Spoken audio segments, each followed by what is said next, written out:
everyone, how you doing? Aaron from Gorey Watersports here. So today, obviously, well, the other day I did a time lapse of Gorey showing how big the tides are down here. And tonight I might take a paddle out to Seymour Tower.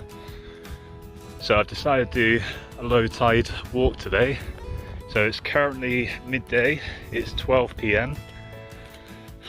Low water is at 3 p.m. So the tide's still going out for 3 hours. Because it's spring tides, it's already at the low tide point where it usually would be at low tide on a neap tide, or in between that. So, oh, you can tell I'm out of breath walking this far. It's like a 3-mile walk. So, yeah, I've decided to walk out to Seymour Tower today. If you go from the Seymour Slipway, it's roughly a mile. If you go from Gorey Watersports on Longbeach, where I am, it's going to be a 2 to 3 mile walk. You can tell my arm's getting tired, I keep dropping the phone. So yeah, we're just walking through the low tide puddles at the moment, almost at the halfway point. So what to consider when you're doing this walk is always let someone know where you're going. So for myself, I've let the cafe owner know, and I've also messaged a friend.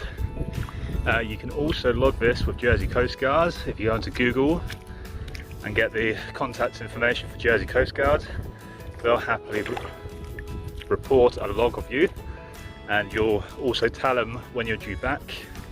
And if you don't call them when you're due back, then they put a call out to see where you are, pretty much. So that's also a very safe thing to do. Before preparing this walk, I've got warm clothes on me, I've got a buoyancy aid with me, I've got a first aid kit, I've got a VHF radio in my bag, that's why I'm wearing the straps, and I've got my phone on me. So in case anything happens or I hurt myself on this walk, like I said, there's 2 people that already know where I am. Because it's spring tides at the moment, roughly up to the point of 3 hours before high water, it rushes up the beach. So we've roughly got a 5-hour gap from now. I said I'm almost here anyway, but people do get caught out every year. I don't get them as much as I used to. 2016, 2017, I used to get called out all the time. Right in front of me, probably a mile, half a mile away still, there's a reach tower. Don't know if I'm going to walk to the reach tower. I might just walk straight to Seymour. It's already been an hour of walking. So yeah, we'll walk a little bit further and we'll show you guys what it's like around Seymour Tower. Like I said, if you guys are doing this walk, you need to plan it correctly, the right tides, the right time. Obviously, like I said before, let people know that you go, make sure you got the right stuff with you, because these tides can catch everyone out. And I'll show you guys now, but you'll probably be able to see there's a lot of people walking around here which are locals. So yeah, it's always good to have a plan.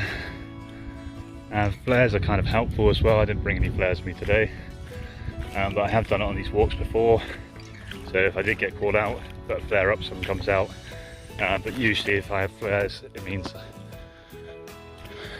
I don't normally have my phone on me or it's low battery, so I'm just taking a backup measure. But anyway, I think that's it for this little bit of a walk. Do me a favour as always, like, subscribe and press that notification bell if you want to see more videos pop up. Subscribing does help the channel out and myself out as a business owner, especially through the quiet months in the winter. That ad revenue can actually be quite helpful.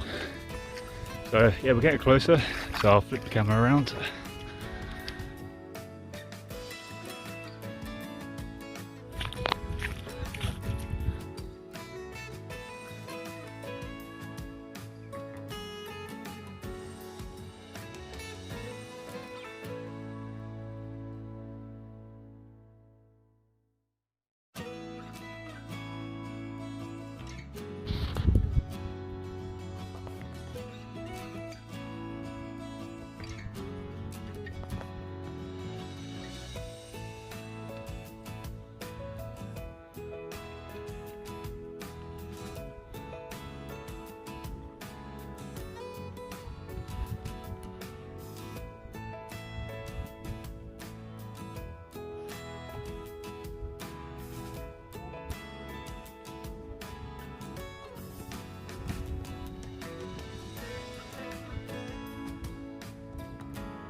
Okay, just a little update. I've not done that much recording, mainly because my phone's now on 15%. So by the time I get to Gorey, well, back to the centre, I'm going to be out of battery. So I'm just keeping the video short, just in case I injure myself and I need to call for help. I've got a radio on me in case, but phone is normally just ideal, you know. Can you see Seymour Tower behind me? Yeah, there we go. So it looks quite far away. Still got like 2.5 miles to walk until we're back at the centre, and it's just up and down terrain, and this is where people get caught out. I'm back up the tower we walked past before, and just coming up to the oyster farms, so it's going to take me roughly an hour and a half to walk back from where I am now. Low tide is in an hour, but because it's a spring tide and there's a bit of delay until the movement, so we're safe for roughly another 2 hours. So it gives me enough time to get back. 3 hours would probably be safe, but you don't want to play, if you're out here, you don't want to play that game. There's rocks, gullies, you walk up a sandbank and the tide cuts you off on the other side, you know. And I don't know if you can see the tower. Can I see the tower? Yeah, you can just see in the background there. That's where I pick people up off if people get stuck. The Coast Guard normally calls fire and rescue out. So if I'm down here and I see people out of the tower when the tide's up, then if we're in the water, we come over, you know, and pick people up. So yeah, I'm going to cut off here because the phone's now dropped to 10%.